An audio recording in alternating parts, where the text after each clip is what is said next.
Valurka was born a full-term, strong, and healthy baby. His mother, Varya, expected to be overwhelmed with love the moment she held him, but that moment never came. Still, she was a responsible young woman. She didn't give her baby away, she chose to raise him. To provide for them, Varya took on 3 jobs. She was rarely home. Valurka had food. He had clothes. But what he didn't have was a mother's affection. From a very young age, he was placed in 5-day daycare, only seeing his mother on weekends. Later came school and independence. Valurka learned to do homework alone, cook dinner, and walk to the store all so his mother, who returned home exhausted, wouldn't have to. There was one thing that terrified Valurka: dogs. Once, a drunken neighbor set a large, aggressive dog named Bayan on him. Since then, he avoided dogs, especially the guard dogs that roamed neighborhoods. Then, one day, his mother told him something new. She had taken a job working in shifts and needed to send Valurka to live with her sister in the village of Proletari for a year. Valurka didn't complain.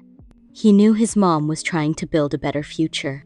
And he knew his aunt Sveta, who had no children of her own, truly loved him. Sveta worked as a painter at the local pottery factory, and she often scolded her sister for her coldness toward the boy, though she never knew the reason behind it. Valurka's biggest challenge in the village? Mukhtar, the factory's huge, territorial guard dog. At first, Valurka was terrified. He'd give Mukhtar bits of his bread just to get past the gates. Sometimes the dog lay growling beside a bone and Valurka wouldn't dare go near. But slowly, something changed. Mukhtar began to wait for him each day, calmly, almost expectantly.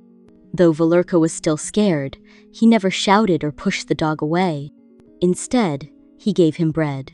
And Mukhtar, in return, never hurt him. A year passed. It was now autumn, and the river ice had just begun to form. That morning, Varya arrived in the village to take her son home. She had finally saved enough to buy them an apartment. Valurka was overjoyed. He wanted to surprise his mother and aunt with something special: fresh fish for soup. So he bundled up in his coat, grabbed his fishing rod, and headed toward the river by the old mill.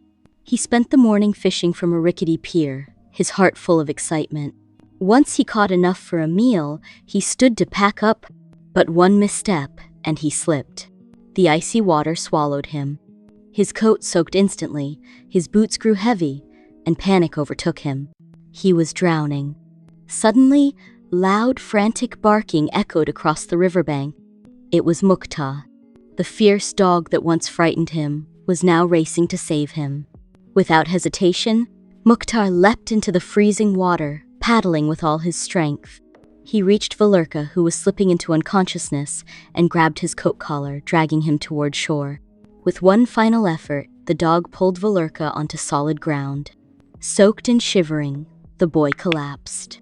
Mukhtar stood over him, watching anxiously as if asking, "Are you okay?"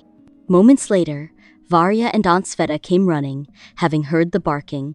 When they saw Valurka soaked, freezing, alive, and Mukhtar by his side, they were overwhelmed. Varya hugged her son tightly, no longer hiding the feelings she'd kept locked away for so long. Aunt Sveta wrapped him in her shawl, tears falling silently. And Mukhtar? He simply sat beside them, the once feared dog, now a hero.